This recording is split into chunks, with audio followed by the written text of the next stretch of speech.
Hello, hi, and welcome to the Poison Tea Party. We're super stoked and excited to have you joining us on this very perplexing journey that we've prepared for you all tonight. But first things first, I'm your host, Janet, and with me are the two most amazing, most mysterious ladies the whole world has ever fucking known, dressed to the nines in their very best tea party attire, or t-shirts and jeans, whatever you want to do. Mm-hmm. The one. It's my shirt. It's hat. Yeah. It's hat. The one, the two, the only, Madam Trass and Mistress Kaylee.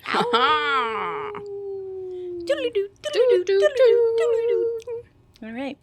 We're coming at you from an abandoned school bus somewhere in the middle of the deep, dark woods. The teapot is bubbling, our cups have been topped off, and we're heavy into the sipping of our poison, so let's get this party started, shall we? Yep. I'm here for it. My poison is blue. It is blue. This is a change for you, and actually I'm really kind of excited for you for drinking this weird shit that you don't ever drink weird things. I'm probably only going to get one in and my stomach's going to hurt, but don't worry, I got... Yeah, we got the old trusty, the old faithful on standby. Thanks, Bud Light. Sponsor us. Yeah. Sponsor us. Sponsor us. Something really, really exciting, and I just wanted to chat about it real quick with our friends here. A friend of ours, my best friend, Paulina or Yina, as we call her, opened her very own bookstore in Perry, Iowa. Woo! I know. I need to go there. I know. Yeah, I haven't. I'm pretty much a loser and haven't been over there. Life has been hard. Life has been crazy. I worked the entire time that it's open. But I need to get over there and finish the mural that I was painting because this entire hallway is it's painted like a big bookshelf with huge books on it. Mm-hmm. It's fucking the cutest store ever. It is. She picked out everything, like wallpaper, flooring, like all the wall fixtures, everything. She redid fucking everything in this place.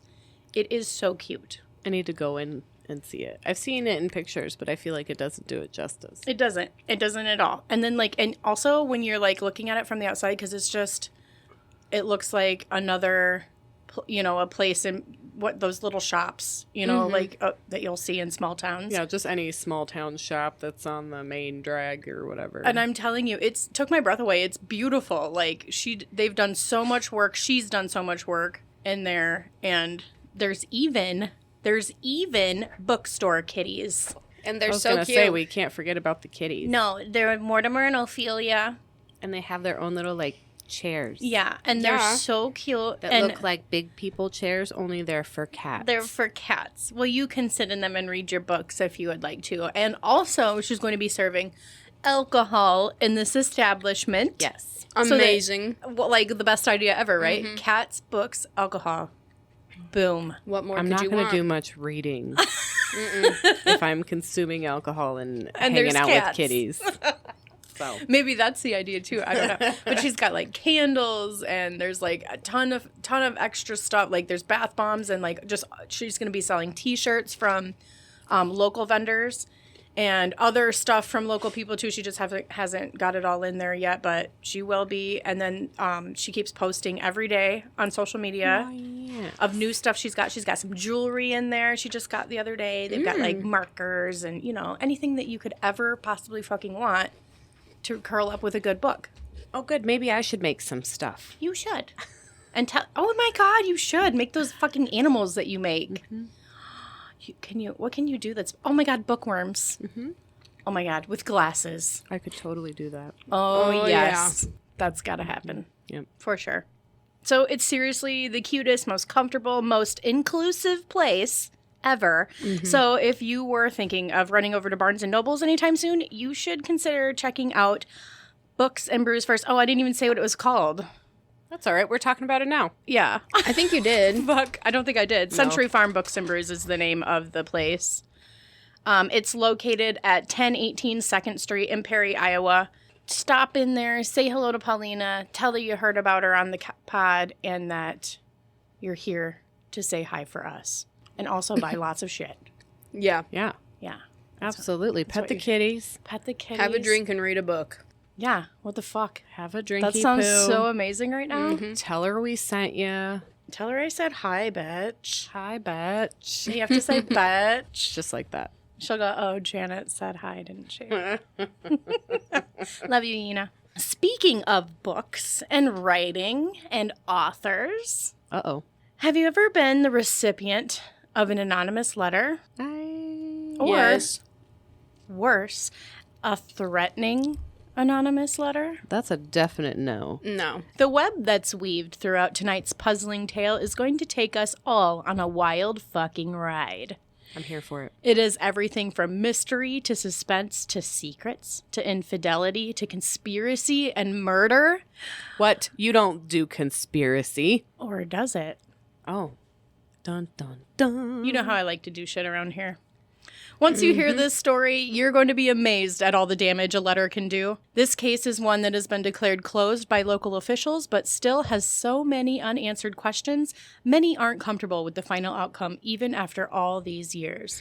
It's my week to host, and you know I tend to bring the stories that make your head want to explode, and tonight's tale is no exception. This Poison Tea Party, we're diving headfirst into one of America's most enigmatic cases. Listen closely, darlings. Pull up a comfy chair, grab your granny's teacup, and pour your favorite poisons, and see if you're able to uncover the truth behind the Circleville letters. Don't tell me what to do with my life. Do it. Dun, dun, dun. I do need a more comfy chair. Yeah. Yeah. We're working on that.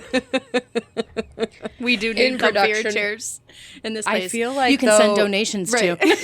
I feel like if I had a more comfy chair, though, I would just want to sit down here and record even longer. So maybe that's For not a hours good and idea. hours of fun. Yeah, I'll just kick back, relax, and strap on your seatbelt. We need like our own little tiny couches, and that's in the works. So I need some time to do that and money. I need some resources. And you can help the pod out by going to... To the Patreon At the Poison Tea and Party. becoming a member. Anyway, so the Circleville letters.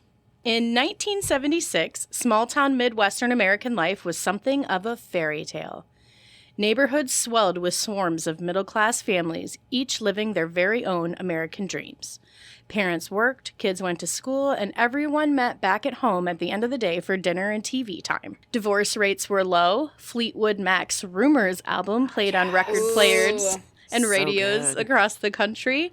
And the very first of the Star Wars movies was dazzling audiences with its breakthrough visual effects. And not saying, Luke, I am your father. That's right. Yeah. Or whatever. Allegedly. Allegedly. Kids came home when the streetlights came on. No one locked their doors, and many parents lived by the routine of playing cards on Saturday and church on Sunday. I mean, minus the church, for us, yeah, that's pretty That's on exactly point with what my it was. childhood. Life was easy and ordinary, and this was no exception for the citizens of Circleville, Ohio. Circleville, Ohio sits It's about... always Ohio. I'm sorry. No, it's usually Florida. Yeah. Well, yeah, but like Ohio just has the most random ass shit. They do, because that was where, that was the Sherry Sugar Van, Babe. Yeah, Sherry Van Gundy. Yeah, my God. This ain't far from there, I'm sure. Circleville, Ohio sits about 25 miles south of Columbus. With a population of about 13,000, it was a typical small-town community where everyone knew everyone else, including all of their secrets. 13,000? Yep, 13,000. So it's quite, compared to what we know as a small town, it's quite a bit bigger. The very first letters were sent to a Westfall School District bus driver named Mary Gillispie. Mary was married to her husband, Ron Gillispie, and the couple had 2 children. The first letter, handwritten in block-type font, was addressed to Mary Gillispie, postmarked from Columbus, Ohio, and had no return address. When Mary opened it, she was terrified to find the contents of the letter accused her of having an affair with the Westfall School District Superintendent, Gordon Massey. The author threatened to publicly expose the affair if Mary didn't put an end to it. Okay, hold on, though, before I do that. Mary Gillispie is up there in the corner. Okay. Okay. This is her husband below her, Ronald Gillispie. She is I made a murder board for out those of his you. league. Well, he's actually pretty handsome, but that picture, that's the only picture they have, and it's literally like a high school picture of him. And it's blown up, and it's like fucking weird and distorted. And when it's smaller, he actually looked like he was pretty good looking. But I just wanted to tell the audience that I made a murder board, and I wanted to like show the girls what these fucking people look like so that you have like a face to the name, because it helps, because this is going to get pretty tangly. We've never had a murder board. No. Yeah, this is I'm pretty pretty amazing. excited about it, Yeah. actually. I want it to stay forever. Well, you guys can dress it up for your pods or make We your should just stuff make a million murder boards and just like keep them. and just keep adding them to the pod room and just leave them. Yeah. No. No, it's too jambalaya. Yeah, we that take right? a picture. We love her. We get her the fuck out. That's right. No. And get it gone forever and start anew. I love throwing shit away. So do I. Too much. And then I'm like, where's that thing? I know, me too, but it feels so But good this in the is the moment. I know. pod Yeah, me too. room. It's like it is the pod room. But Yeah, but 3 murder boards and you're done. yeah, Where our are you going pod to put room it? is tiny. Where are you going to Girl. put It's it? a tiny room in here. But anyway, so Mary Gillispie, a beautiful woman. And then Ron Gillispie below her. He looks the picture shit, but that's something for you to go on. I'd And bang then him. this guy here is Gordon Massey in like the bluish picture. Okay? That's the superintendent. He looks kind of crazy. He has crazy eyes. Oh, I thought he was kind of handsome. I mean, He's yeah. handsome, but he has crazy eyes. Does he not? I mean, know. yeah, I can see that. I Yeah. can see it. He's got dark. Would bang, Eyes. would not bang. It's okay, because you'll hear that back when you go to fucking to edit, because I totally said I'd bang him, and nobody even noticed Oh, I that didn't I said even it. know you said But it. you'll hear it. You'll hear it. Oh my god. Yeah. He's good looking. Yeah. Okay, so that's what they look like. So Mary received a letter at her house, and this is in part what it said. Okay. You're gonna. Yo, what is it? Here. I know where you live. Ugh. I've been observing your house, and I know you have children. This is no joke. Please take it seriously. Okay, I would have laughed after that. Like the You got a letter that said that, and you'd be like, haha. Like if they said this No, is no Kaylee joke, would fucking flip please her take fucking it Yeah, She seriously. would. She'd be like, oh my god, mom, someone is stalking me. Yeah, but like the second, like the last line was so stupid. Okay, this was the 70s, so things are a little bit different. And you Like, would it not. sound- You it would not be sounds- that chill about it. You would be fucking flipping shit. I already know you. But it sounds like a joke when you're like that. It does sort of, right? And so, like, I remember when we, like, talked about Circleville is, like, it's a small town. Everyone knows everyone else. It's a safe place to live. Everybody Well- feels safe. So Mary is going to take this letter and be like, It's gonna be like extremely. ha ha. Yeah, and also it's gonna be extremely difficult to get law enforcement on your side. With just With this that. one letter. 'Cause I've been it watching sounds you, and like I a know you have prank. children, though. That is kind of scary, It but sounds scary. Yeah. please take this seriously. Yeah, go fuck yourself. Like, why are you saying please? I just feel like there's like key words in the letter that are like the fuck. Yeah, like it's suggesting that you do that, Yeah. but not threatening you to It doesn't be sound doing, like a you know. ransom note or something else Right. where it's like. So after Mary's initial shock wore off about the letter, she made the decision to ignore it completely. She didn't see the sense in upsetting her husband over untrue rumors, so she hid the letter and told no one and went on with Ooh. life as usual. I wouldn't have done that though, Mary.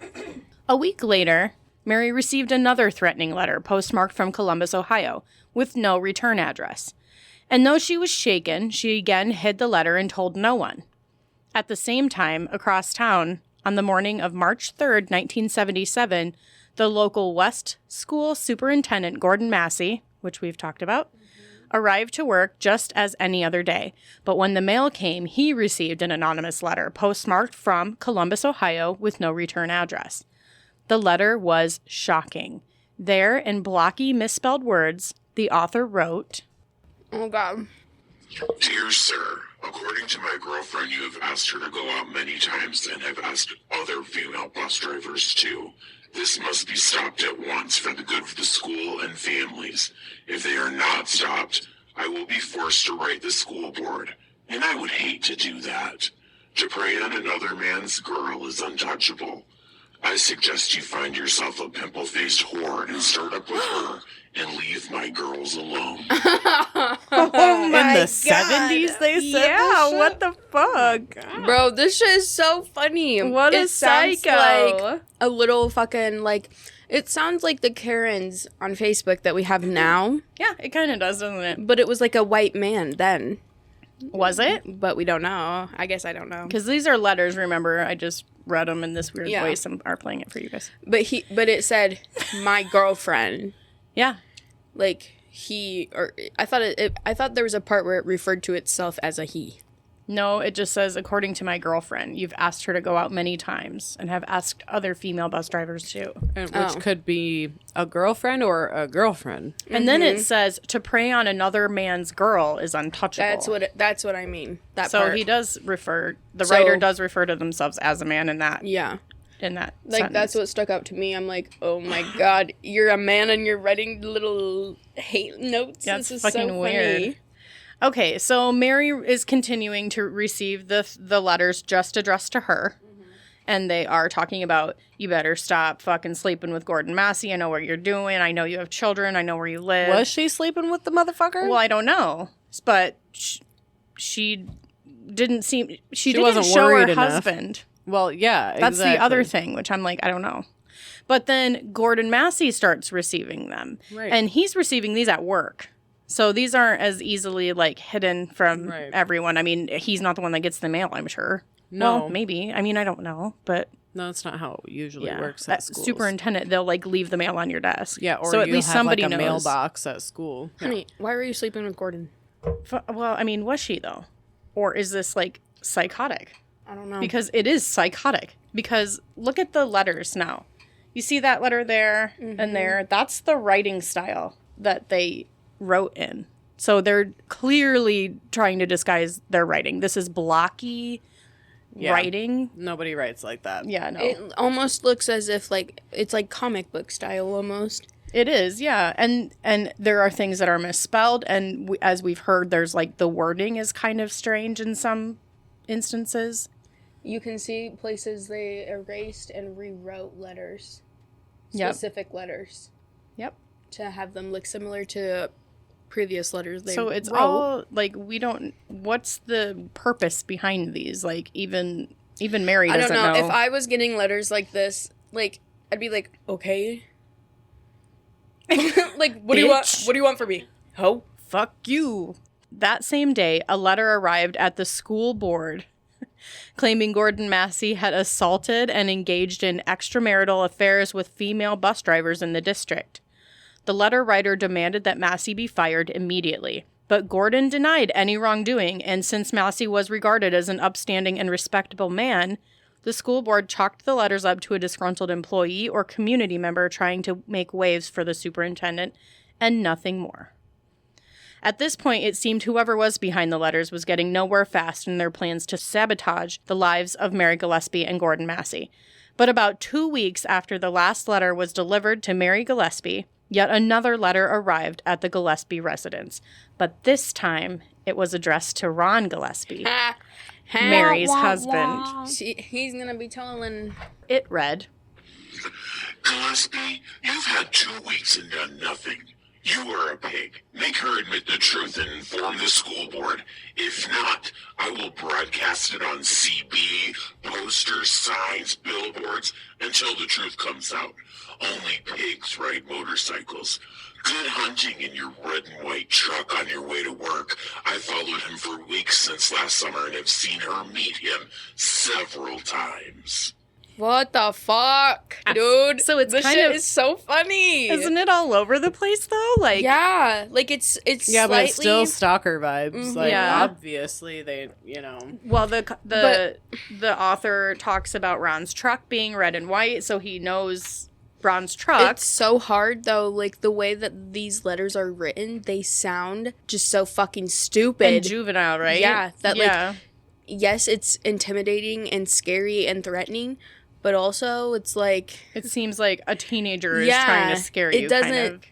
It doesn't have like that same fear. maybe he was banging the wife. Maybe it was Yeah. a teenage boy banging the wife. Maybe Who it was. knows? She is a bus driver, right? Uh-huh. You gotta watch out for them. Yeah, Just kidding, I bus don't know. drivers. it's so like it's so stupid. So Ron gets that letter. He reads it, and he confronts his wife about the contents. And Mary comes clean about receiving the other letters that she did receive, but she denies flat out that there was any truth to the accusations of an affair between her and Gordon Massey. Ron trusted his wife's word, and the couple became a united front against the invisible threat of the letter writer. The writer soon began sending letters to the vice principal of Westfall School, claiming to have proof of the alleged affair. They wrote, Oh my god! It's like little girl shit right now.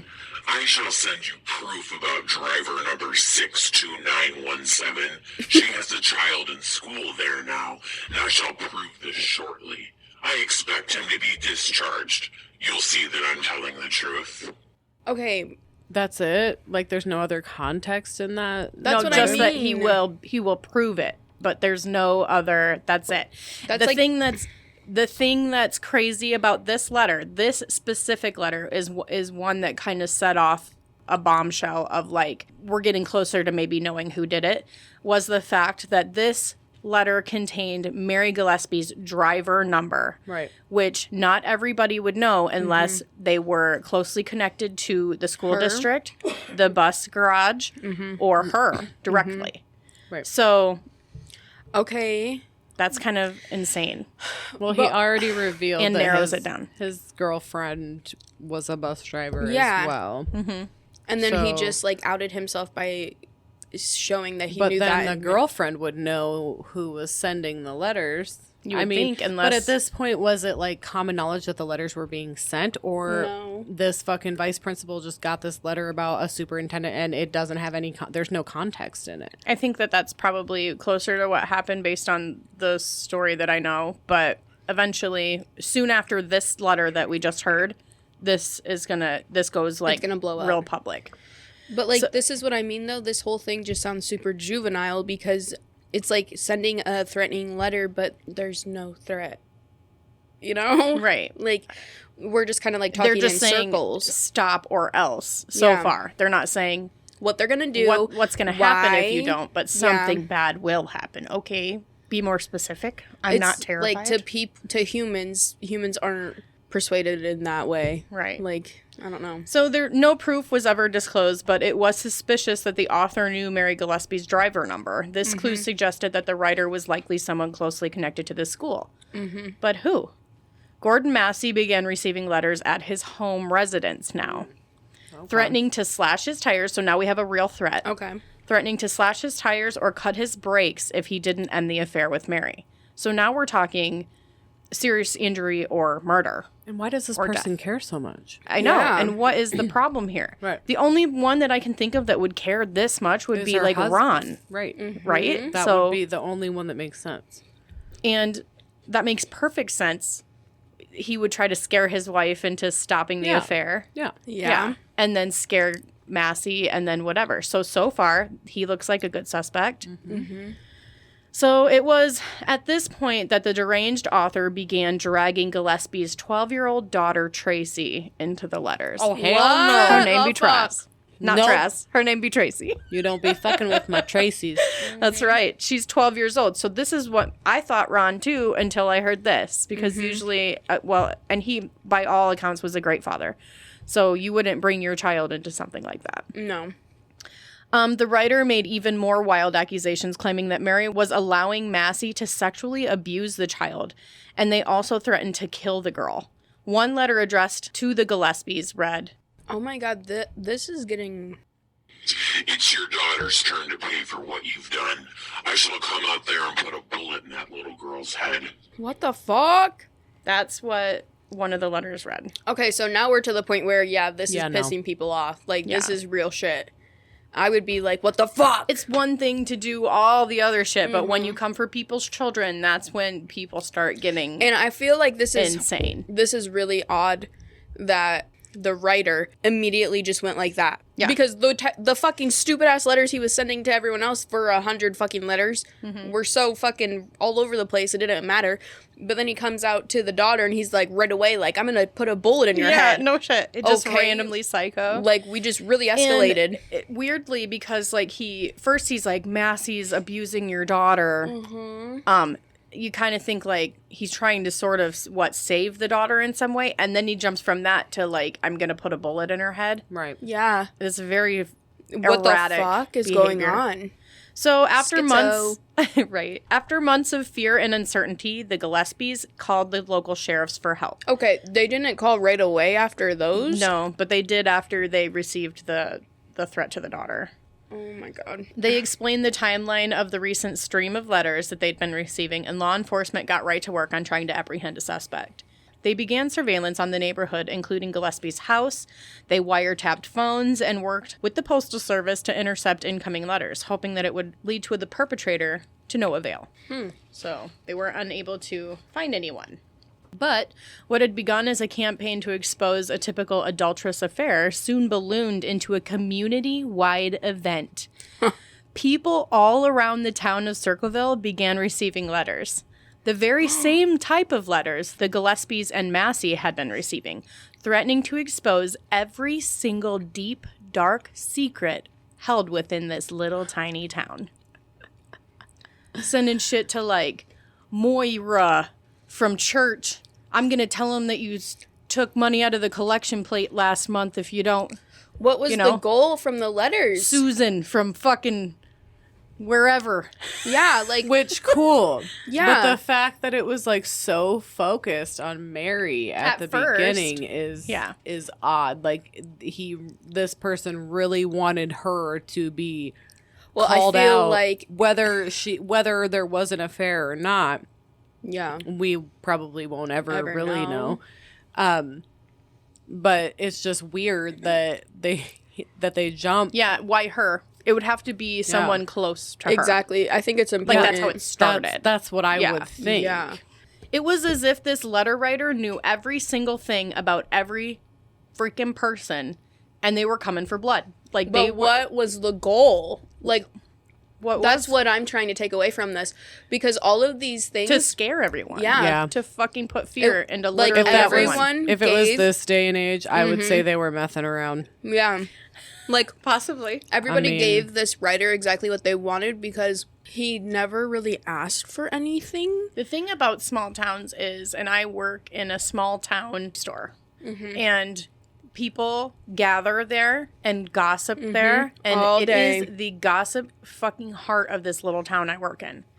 And every fucking secret you could ever know about, if you know anyone else and you told anyone else one little thing, it is said in this store. Oh, yeah. Oh, I believe it. And the whole fucking town will know. Yeah. Yeah, my husband and I were just talking about this earlier. Yeah. I was like, I refrain from talking shit in Yeah. front of people, but I talk shit to you all day. Exactly. Because I know you ain't going to run and tell that boy.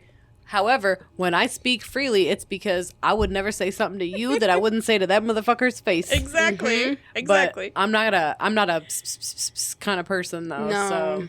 I hate that, but that's what I mean. Well, I want the hot goss. I know. Like, Yeah. we want the hot I mean, goss. I definitely want to hear it, but No, I don't I'm not talk spilling about any it hot with strangers. goss. It's basically you two. Yeah. Did you hear? That's not me. Yeah. I definitely will spill some juicy things to my sister and to my husband. But then you Yeah. have to be like, don't tell anyone. Exactly. yeah, this is top secret. Because something about my brain, if you don't tell me, don't tell anyone. Mom will Oh, I'm go tell telling everybody. everyone. Telling everybody. No, but if you say, don't tell anyone, my brain like locks it. I can't, I can't say anything about that ever again. Nope. It's like I know it and I forget it. That's me too. So I'm the don't same repeat it. fucking way. Which is why I'm always like, I'm loyal. Yeah. But it's Sorta. really just that my brain won't allow me to tell anybody. Hey, I'm admitting it. All you bitches out there don't even fucking I'm like try painfully fucking loyal. I have so many secrets from so many people, it. Wow, Kaylee. and they're all in here, man. I do too. But what I'm saying is, If they for said don't this tell anyone. situation, I feel like the writer got exactly what he wanted because he caused mass hysteria, and that's exactly what everyone gave him. Yeah. Like, literally, everyone's just like, I don't Right. think that was the goal at first. but though. but like, here's It the was thing. just to destroy her reputation. But then it started to destroy everyone's reputation. And within that fear, people just willingly started to destroy their own reputation. right, but I think that He got to watch that. my and he was probably getting hypothesis off is on that it. because nothing really happened with Mary, that he was like, fuck it. I'm I'm going for everyone then. Yeah. I feel like it's important to remember that it started with Mary because that's how we're going to figure out who the suspect is. So, while whispers flooded the town, no one wanted to admit when they'd received a letter, but everyone wanted to get to the bottom of who was writing them, because everyone was receiving letters. The Gillespies, unsatisfied by what the police had been able to uncover so far, decided to expand their detective circle and bring in some of their closest friends and relatives to read the letters and maybe give their thoughts on who it could be. The couple turned to Ron's sister and her husband, Karen Sue, or Karen, and Paul Freshour. Karen Sue. We need the Karen, bitch. I love her. Karens. The Freshours read through the unbelievably disgusting writings and came to one conclusion, and quickly. Oh, shit. They were confident that a man by the name of David Longberry was the writer. Pictured here. No picture. No picture. But he's on the board. Don't picture it here. He's on the board. He's blacked out. He's got a silhouette because there is no picture. What the fuck? On the murder board. Okay. They were confident that a man by the name of David Longberry was their writer. Longberry was a fellow bus driver who worked with Mary at Westfall School District and had made a pass at Mary on several occasions, but was repeatedly turned down by her. Oh, so maybe that's what he means by my girl. Yeah, I don't know. So like bitter, whatever. So Longberry was also a good suspect because he was in a position to know Mary's driver number. Yeah. Absolutely, yeah. So Paul and Karen Freshour were sure David Longberry must have been bitter about the rejection and was most likely the culprit. So they wrote him a letter telling him that they knew who he was and demanded that he stop writing the letters immediately or else. And amazingly, they stopped? The letters did stop. You're kidding. For a little while. Well, yeah. Got a big-ass fucking ego, big-ass head. Yeah, but weird that they stopped then, right? Well, yeah. So just when it seemed like they'd gotten to the bottom of the whole thing, unsettling signs and billboards began to pop up along Mary's daily bus route. Billboards. Oh, God. Along her daily bus route. What did he do for work? Where's that money coming from, honey? I don't think it's like billboards like we thought, but I think it was like big signs, like particle board signs. That is insane. Huge. Those They're are still giant. expensive. Yeah. I mean, pieces of wood propped up against fence posts and Spray shit painted. like that. Yeah. Anything that would get the word out that Mary was a hooer. Anyway. Or was she? I don't know. He really hated Mary. Why? Yeah. Allegedly. It's the husband. The signs said things like, Mary Gillispie is a cheater, and I know what you've done, Mary. Even more disturbing, the signs began to inappropriately reference the Gillespies' 12-year-old daughter, Tracy. Obviously concerned for the mental well-being of his child, Ron worked tirelessly to remove every single sign he came across in an attempt to shield her from the embarrassing harassment. Okay, you know what is so fucked up? I don't know if it's my brain that's fucked up. Okay, it's probably a little bit of both, but like, I'm sitting here and I'm listening to this shit and I'm like, I really think it's the husband. And then you tell me like, oh, he's trying so hard to take this shit down. I'm like, yeah, it could still be him. It could like he's still. just putting on the show. And I'm like, because this person who's writing Like, these ooh, things, look at me, it's not me because I'm trying to take it down. yeah, I don't know. People are so fucked up in the head. You don't know. You don't know. And then like Weirder things have also happened. David Longberry. I do think it could be him too. So far. But, like, the thing that I think is weird about him, if it's him, like, that's a real fucking sociopath because the way he's writing is, like, talking about his experiences that he's pissed about and creating, like, fictional characters almost. Creating the drama around it. Yeah, like it's crazy. It's insane. But it was said that Ron was so distraught about the signs that he barely slept at night. And he would leave about 2 hours before work each morning just to drive around and try to tear down any of the obscene messages before the morning bus routes. He became obsessed with uncovering the author of the letters and billboards. But the signs kept popping up, one after another, with heinous message after heinous message, posted in a big blocked letters along the roadsides for the world to see. Who was it that hated Mary Gillispie so much that they would go through all this trouble and try to publicly shame her and her family like this? Yeah, it doesn't make sense. I mean, I get, other people were getting letters too, but the focus It started with her. Yeah. In August 1977, all the stress became too much to bear, and Mary decided to take a weekend getaway with her sister to Florida. This left Ron home alone with the children to deal with the torturous campaign all on his own. On the night of August 19th, the phone rang at the Gillispie residence. Tracy, which is the daughter, remember, recalled hearing her father having a very loud and heated discussion with whoever was on the line. Oh, shit. He was convinced that it was the Circleville letter writer. Oh, shit. Ron grabbed his .22 caliber handgun, told his kids that he was going out to confront the caller, and sped off in his red and white 1971 Ford pickup. Oh, my God. 50 minutes later, Ron's truck was discovered. It had crashed head-on into a tree at the end of a road, and inside was Ron's lifeless body. Wait, that's so sad. So somebody baited him. Sounds like it. Yeah. Yeah. The gun that he had taken with him was found underneath him on the truck seat, and it was determined that one shot had been fired from it. Wow. But there were no bullet holes found in the body of the truck, only the bullet casing, so it was shot from inside the truck. So he saw someone. He was chasing someone. Leading the police to believe that Ron had possibly fired off a round at someone who he confronted and believed to be the letter writer. A toxicology report would later show that Ron Gillispie had a blood alcohol level of 0.16. Oh. That's twice the legal limit. This was an extremely strange finding for Ron because, according to close family and friends, he wasn't much of a drinker, like at all. And his children both said neither of them saw him drinking the day of the accident before he left. And I don't feel like they would have lied about that. Well, just because they didn't see it doesn't mean that it wasn't a thing. But it's sort of strange that if he's not a drinker, like my husband You have to drink isn't a lot drinker. to get there. Mine And, isn't either. and yeah. if they found him crashed with a blood alcohol level of 0.16, Yeah. I'd say that's bullshit. There's no Yeah. fucking way. Yeah. I would be like, what the fuck are you hiding? So if they say he's not much of a drinker, and that's the same situation, that would make me be like, what the hell? Yeah. Yeah. There's even more to this than we maybe thought. It began to look more and more like Ron was lured out of his home and deliberately killed. And even more suspicious, the letters had contained threats directly identifying Ron's red and white truck in the past, claiming that they were watching him and they knew his vehicle.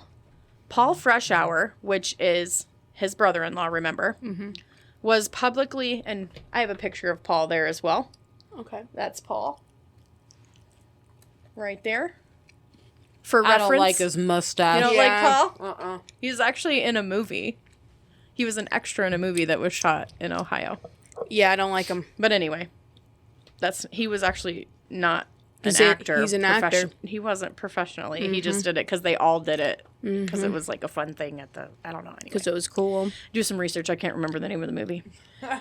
Paul Freshour was publicly vocal about his brother-in-law's death being the result of foul play. And the sheriff's department seemed to be completely on board with this idea. Until they weren't. Sheriff Dwight Radcliffe initially thought the accident looked suspicious, but with little evidence to back up the theory, he claimed he was left with no choice but to declare Ron's death a horrible accident. And I think that that's a mistake. Well, yeah. After Ron's death, the letters and signs continued. Fucker. So it wasn't Ron. They were sent out in a steady stream amongst the community. And they made seemingly wild accusations claiming the sheriff was involved in a cover-up and corruption, and my the town God. physician and coroner were pedophiles. Funny thing, 10 years later after these accusations would be proven to be true, Wow. the coroner was actually convicted of being a pedophile. That's disgusting as Yeah. fuck. A serial sexual abuser is what they said that he was. And he was a coroner. How convenient. Super fun. Eventually, Mary Gillispie would admit to being romantically involved with Gordon Massey, Oh, that bitch. but the couple insisted the relationship didn't begin until after her husband's death. In fact, the town rumor Bullshit. swirled that the weekend Ron died, Mary was actually out of town meeting up with Massey in secret, but that was never proven to be true. Regardless, Mary hoped by being forthcoming about that relationship and honest about Gordon Massey, the whole thing, that it might put an end to the harassment, but it only seemed to escalate the situation. Yeah. Which I think that I would think that it would, but she didn't think that.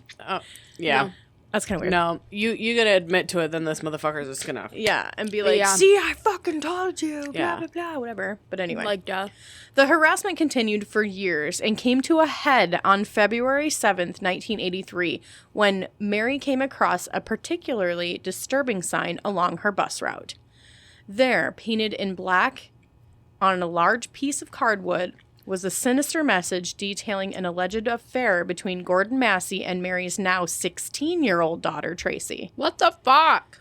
Appalled, Mary pulled that fucking bus over and attempted to tear down the sign, but as she struggled to take it off the post, she noticed that behind the cardboard, it was tied to another cardboard box with a piece of twine. So she untangled the box first and then removed the sign. What'd she find? As Mary investigated the box, she discovered that inside was a loaded handgun propped up between two styrofoam blocks, and the twine was tied to the trigger. It was set up in such a way that whoever attempted to remove the sign would be shot in the head or the throat when they tried to tear it down from the front. What the fuck? What the perpetrator didn't expect was that Mary tore it down from the back, starting with the box, and the gun never discharged. So, somebody is trying to fucking kill her. This is like a literal booby trap. The booby trap. Yeah. Pictured there. On the murder board. On the murder board, it booby says trap. the booby trap. But that's it. And it's like tied with like twine and it looks like shit. What the fuck? You know, they were terrible at booby trapping things. They were. This person could not booby trap. He was not the Unabomber. No. He tried. Give up, buddy. Not the Unabomber. So this was clearly a trap set specifically for Mary. Well, yeah. Like, yeah. They knew she'd get most pissed about They this. knew- They knew she'd She'd be stop the and one tear that it down. tear it down, yeah. Right. Police investigation would reveal a partially filed off serial number, and a forensic analyst was able to completely lift that entire number. That's how poorly it was filed off, idiot. Jesus fucking Christ.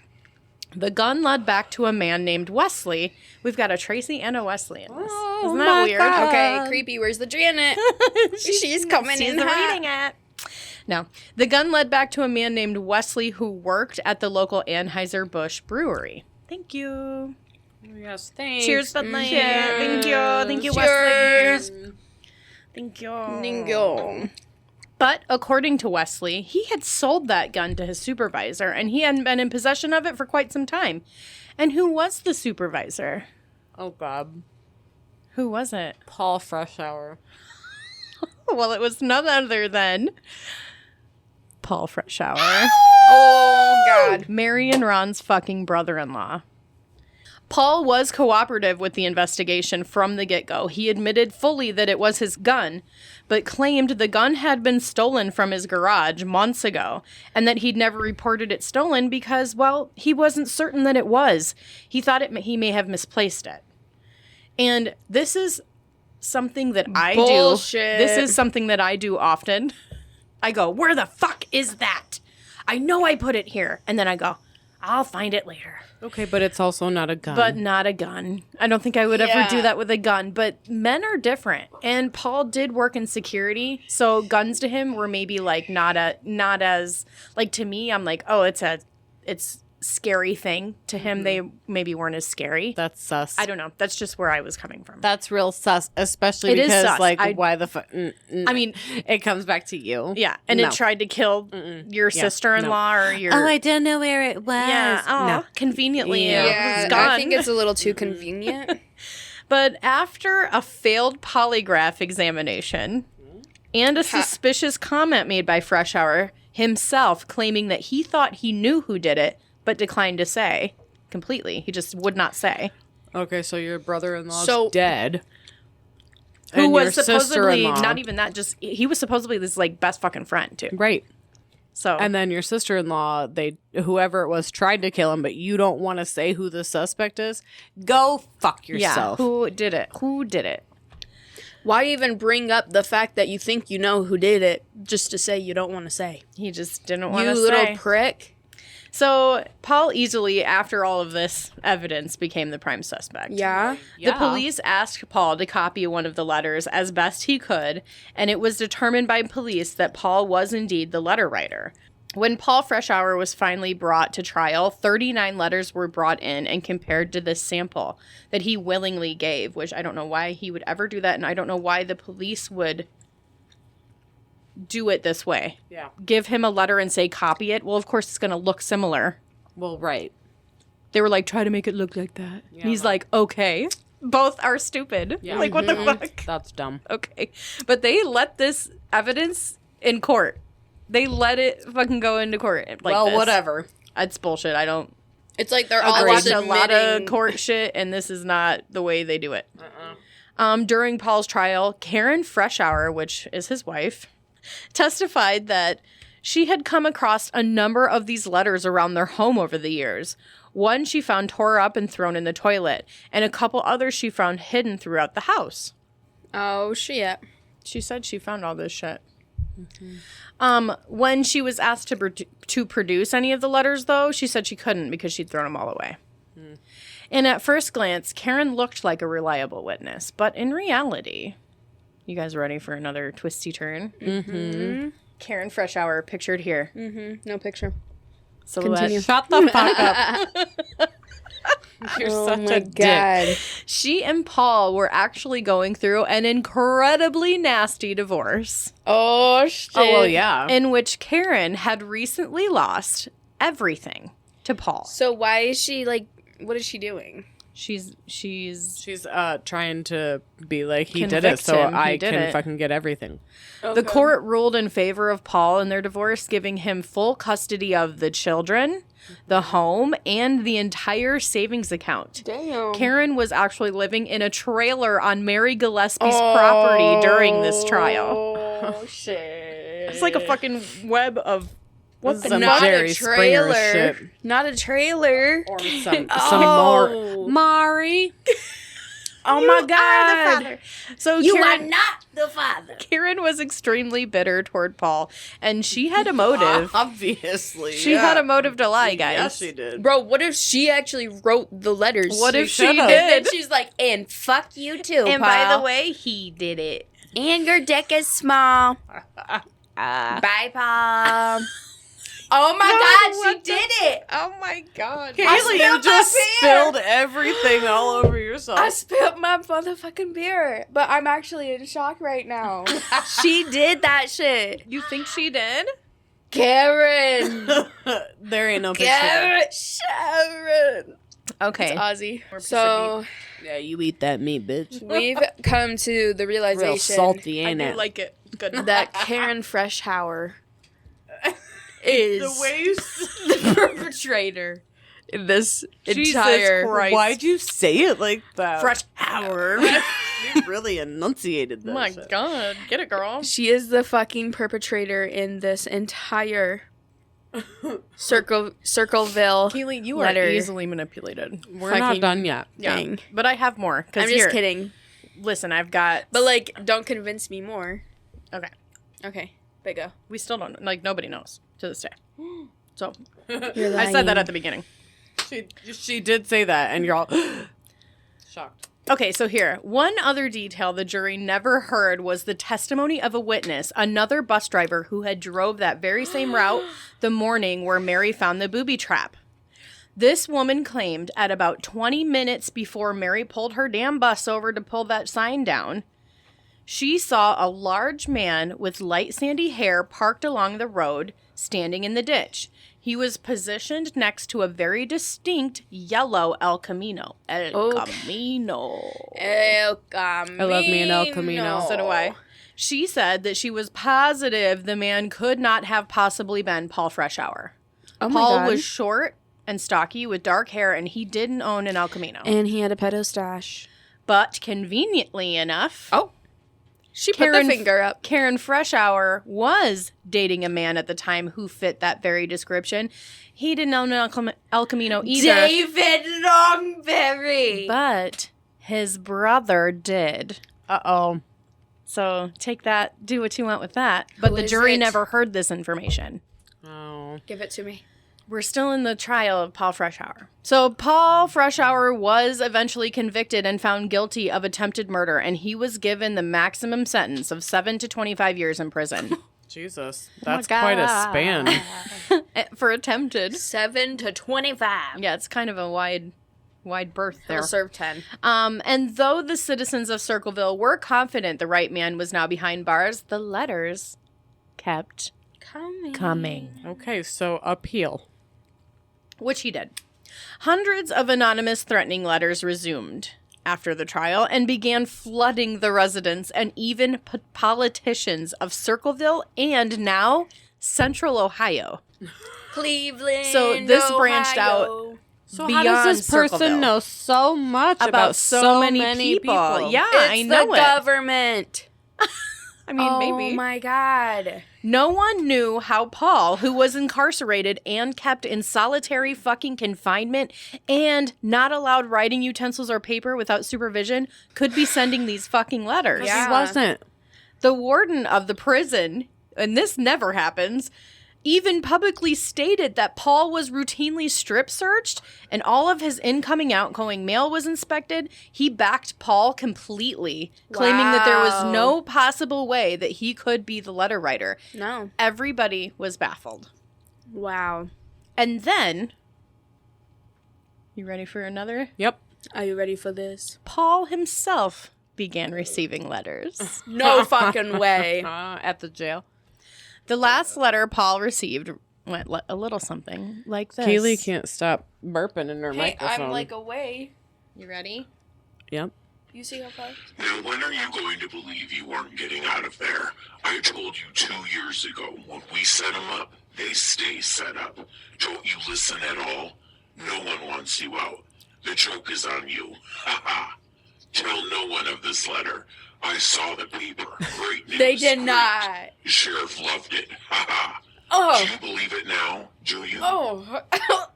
The Because audacity. it's not going to be pain. read before he reads it. and why does he say tell no one of this letter, but he sent it to the jail? Everybody reads that Okay. shit. Yeah, they get read think before you the guys are- inmates read them. Right. You guys are both missing a big point. Who the fuck is writing ha ha in letters like that? This is like the 70s, This is a 80s. psycho bitch. Somebody who is mother- very pleased with I've themselves. done read a lot of letters in my life, and let me tell you, letters from the 70s from my grandparents never included ha ha like that. Well, they didn't include They were messing around. Every time he said that, not our grandparents, the person oh. writing that letter. Yeah, no. No. My papa would never. Hell no. So people began to question whether the right man was truly behind bars or not. Yeah. Could he have an accomplice, though? Or was this new wave of letters the work of a fucking copycat? Oh, I mean, my God. it could be, but I still don't like Paul for this. I don't Yeah, really fuck Paul. quite. I still like the Jesus, Kaylee. David Longberry. That's who you like? Yeah, Yeah. that's still who No. I like. I wish we had more information No. and knew a little bit more, but he's definitely bitter as fuck. I'm gonna say this: fuck Paul Freshhauer, fuck David Longberry, Why do you have to enunciate it? fuck Karen, fuck Karen, What about Mark? fuck her. I don't know why, but fuck her. He's and still- Mark, yeah, we're gonna get to him. We have no details. We're I have gonna get to nothing. him. I know. Let me talk about But it. literally, I just Kaylee, wanted you need to calm the fuck I just down. wanted to emphasize: fuck the Fresh Hours and fuck Longberry. Well, right you now. don't know because Mark And fuck Mark the appears to government. also be Peace and love. fresh hour. Continue. Not hour. This is Fresh Hour. Hour. Say it correctly. Because- Fresh Hour. No. Because if you don't, Okay. Take the take the FRES off of it. What does that say? look at that shit. What does it say? Look at that shit. No. Take the Fresh Hour. Okay. Do you say hour or do you say hour? You know what, Janet? It's the 12th hour. Oh my God, I can't do it. Is that how you say it? No, that's not how I say A it. new No. level of danger It emerged. sounds Shut up, better. Kaylee. It sounds better. Shut It up, just- Kaylee. A new Just- level of danger emerged when some of the letters started arriving laced with arsenic. Oh my God. Luckily, no. Oh my God. There's more. What the fuck? But wait, there's arsenic.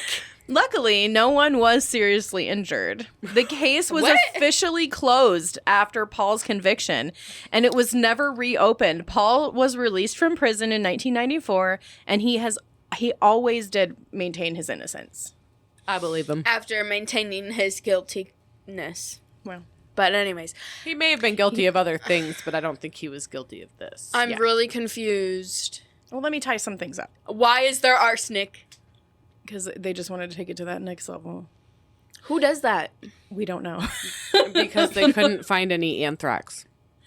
So later that same year, the popular television show Unsolved Mysteries, one of my God. faves, Love that announced show. that they were going to cover this case. Yeah. But before production would even begin, the studio would receive an anonymous letter. No fucking way. Are you ready? Mm-hmm. The letter goes. I mean, I'm not. something I'm like scared. this. I'm scared. Forget Circleville, Ohio. Do nothing to hurt Sheriff Radcliffe. If you come to Ohio, you El Sickos will pay.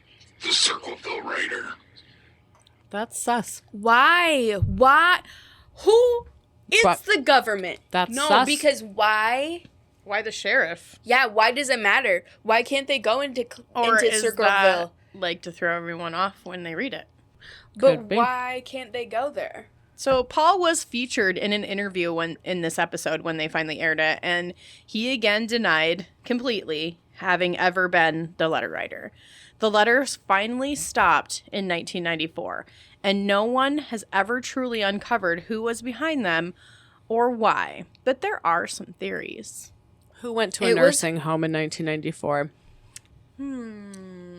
Nobody that I know. I want to know. I feel like 1994. How many years is that? That's 20 years later, about. Give or take. Yeah. Maybe it just got It's the boring. year that Paul got out of prison. Mm-hmm. So did they use that opportunity to be like, We're done. yeah, he's done, so I'm done. Yeah. Or was he the writer and was like, okay, I I'm need to stop finally now. done. I'm out. Even then, how is he getting it out in prison without anybody knowing Yeah. about it? But why? Oh my God. So there are still so many who believe that Paul Freshour was the culprit all along. The rumors were that Paul came to resent Mary for cheating on her husband Ron, and he and Paul were very, very close. Then, after Ron's death, it's said that he hated her even more. But if Paul was the writer, why would he use his own gun and only partially file off the serial number? Wouldn't he have made a better effort at covering his own tracks if it was him? I would think so. I would Yeah. think so as well. Right? So we Yeah. are kind of like, no, it's not Paul. I agree No, with that. it's fucking Then- David Then we have Karen and Freshour. Karen. Mm-hmm. She did have a motive to frame Paul since Yeah. their marriage was falling apart, but this seems like an extremely elaborate scheme. However, it's made even more believable when I introduce the next suspect, What the fuck? Mark Freshour, Paul and Karen's son, Okay. pictured here on the murder board. Like a handsome man. He's a kid. He's a Like- young man. He's Yeah. like a young teenager in this one. So remember the remark Paul made when he said he thought he knew who had stolen the gun, but he declined to say? Yeah. The only reason that you might never not want to say is because maybe it was your own fucking child that stole it. Yeah. Oh shit. Some think Paul knew his son Mark to be the thief. This theory says that Karen may have put Mark up to stealing the gun, but that Mark may have not even known what his mom wanted the gun for, Yeah. and that she was planning to frame Paul with it. This is What backed the up by fuck? this is interesting. This is backed up by the severe depression that Mark suffered around Paul's trial and throughout the entire rest of his life afterward. He never resumed contact with his father after his parents' divorce, and he eventually did take his own life in 2002. Oh my That's awful. Yeah. So he may have been living with some really crazy guilt, Yeah. even though he had no idea. He was a kid when it happened. And even if he did have an idea, like you said, he's a kid. Yeah. Like, you don't think it's that serious. No, and you kind of do what you're told. And it ends up ruining your dad's life, yeah. you know, kind of thing. And then the next suspect we have is David Longberry. He's at the top of the list for many web sleuths investigating this case. He was the bus driver who was obsessed with Mary Gillispie. He had asked her out on many occasions, but Mary always turned him down. It's said that he was extremely bitter about it and may have wanted to get back at Mary. And what's most suspicious is when Longberry was confronted via letter by the Freshours, the letters did temporarily stop for a time. Yeah. So could it have been him? I think so. Yeah. Who knows? Not us. I don't know. Not I think anybody. they were all involved. I think there was like a club for these fucking anonymous letters, and they all met on fucking Tuesdays, and they got together, and they And they had traced fucking it out. wine, and they were like, "Who shall we?" I just think, like, hit as a this bus week?" driver, you know, kids talk. And they talk, where are they going to talk? They're going to talk on the bus. So then, you know, you get these little bits of information, and then you follow those up with other things, perhaps. Yeah. I don't know. Yeah. Being a bus driver, mean- perhaps, maybe the And best also, job. all it would take is for David to go hang out and have a couple beers at the local pub after work to get a Absolutely. bunch of this information too. Yeah. Like, it's not, like we said, small towns, everybody talks. Everybody knows everybody's fucking business. There's even theories that Gordon Massey himself could have been the letter writer in an attempt to push Mary closer to him. When Massey and his wife eventually did divorce, she claimed extreme cruelty as the reason behind it. Wow. Have you ever heard of that as a No. reason? No. Extreme cruelty. Is why she divorced him. Why are you enunciating things so hard? She always does. What do I do? Cruelty. Oh my god. So does this refer to maybe the heartache that the affair may have caused her, or is this like something even deeper than that and more I don't like fucking sinister? know. This is I don't know. some- Do we have information We on don't. that? Oh, what the fuck? No. Did Massey, and you said his eyes looked fucked up, so was he like really a deranged personality? I called that shit. Like, did he have that in him that it would have taken to be the individual that would write the Circleville letters? Yeah, and you have to write them towards yourself because otherwise you look like a guilty, suspect. right? It's a booty trap. It's never been determined. Then there's the possibility that the author of the Circleville letters has never, ever been identified. It could be a secret that they take into their grave, but whoever they are, this one is a mystery, and it will probably never be solved. Not completely, anyway. Okay, how unsettling. Like, I know. ew. After it got to that really aggressive, threatening point, I mean, yeah, leave the Ew. 12-year-old alone. Right. Yeah. For real. the billboards? Ew. like big signs. Stop! What are you doing? And it's But like, that's why it had to be somebody really close to Mary. Fuck but everybody else. This is what I'm saying. Now, that was just the dirt they had Yeah. on Which everybody. which means it could be any of the suspects we named. Because they Exactly. were all close to her. how? Imagine being Mary. Like, And I it's could funny not how we live. were like, yeah, it's Ron. And then he died. It's Yeah. not fucking Ron. No, it's not. So, like, nobody knows for sure. It's weird to think that Mary is having to live her life just like knowing someone's basically out to get her. Yeah. At any time. Yeah. How unsettling. I could never. I don't know. I don't know. It's really bad. Okay, so the next time you get a letter with a return address from Columbus, Ohio, you better run off and burn it Fuck and move yeah. to another fucking country. Get the fuck out. You just never know who's watching you and waiting to make you their next victim. They can go ahead and try and fuck around and find out, but guess what? Ain't no skeletons in this closet that I haven't revealed all by my damn For self. real. So go ahead. And also, go ahead. if you guys want to learn more about this case, you can do your own research, or you can go on to Netflix has a series called The Watcher, Yes, I've and seen I've watched it. and it's very good. It's and amazing. it is very loosely based on this case, but it's kind of the same kind of. It's kind of like the same creepy idea vibe where if of- someone's knows you better than. and I love what's his name that stars in it. Yeah, I can't remember his name, but that actor is really good, and It's he does great. a great job. He does do a great job. And also, do your research, do whatever, and then fucking email us. Yeah, and because tell I us wanna what you know found. what you think or who you think. Yeah, because really, like, okay, Tross, who do you think? Like, seriously. It was David Longberry. That's who you think. Yeah. Keely. I genuinely think there was a fucking community. So you think it was like A club. at Skidmore where like the whole Yes. community Yeah, joined in she and did thinks it? it was like a Like more than one person. But like a I even Illuminati type yeah. deal. Like I Okay. even think it was like more Or than that. Illuminati, But I do you see. know how rare it is for a group of people to keep a secret like this? I know. For real. But that's Illuminati. why Yeah. like it just kept spreading. I don't know. It's so fucking weird. I think everybody But- at this table knows exactly who it was. It was motherfucking Karen. It was Karen. I done told y'all, bitches. And everybody made fun of me, so I went with the community. I'd bet the farm on that shit. That's how Yeah. much I know it was I Karen. mean, I would be willing to say that like Karen and David Longberry like Karen had some. Maybe because she had a little, I don't know. I could see her like having an affair with David, and then Paul But finding out. we don't have any evidence that they even knew each other. Allegedly. Allegedly. But it is a small town, and like we said, they probably at least knew of each other. Yeah, for sure. So I don't know. don't Who the know. fuck knows?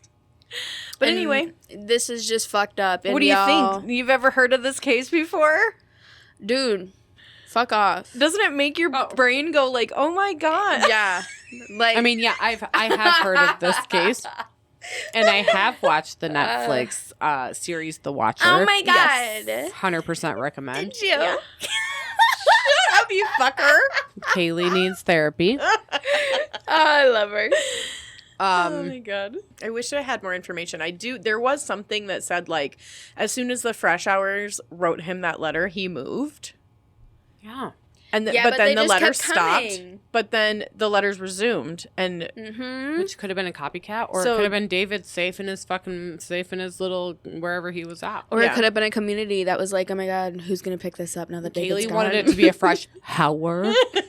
I think it is It's Karen Fresh. Fresh. I am 100% positive that Karen Freshhauer is actually the community page runner. Like, she's literally the fucking leader of the whole They didn't fucking have cult. Facebook back then. Yeah. I don't give Kaylee. a fuck what they You had. had to like go to the local laundromat and post your shit on the fucking Faux show. corkboard. Yeah, like faux you show. do here or at church. Yeah. Like you do here. Like This you is do the here. goddamn murder This scene. is the murder board. That's not a scene. Oh, wait, this That's I'll a take board. I'll take a picture of This the murder wasn't board even and like a murder. Well, kind of, yeah. Murder. I'll take a picture of the murder board. The motorboard. The motorboat. I'll motorboat you right now, bitch. I'll take a picture of the murder board and post it on the Facebook so you all can see the hard work that I did. But that's going to do it for us tonight. Good we hope you all had night. fun. We did. Yay!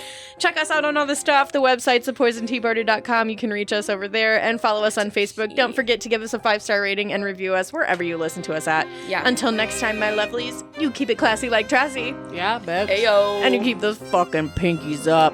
Pinkies up, Pinkies bitch. up, hoes. You've been poisoned. Dude. Again. Why? I have to pee. Why is it Okay. always being poisoned? Again.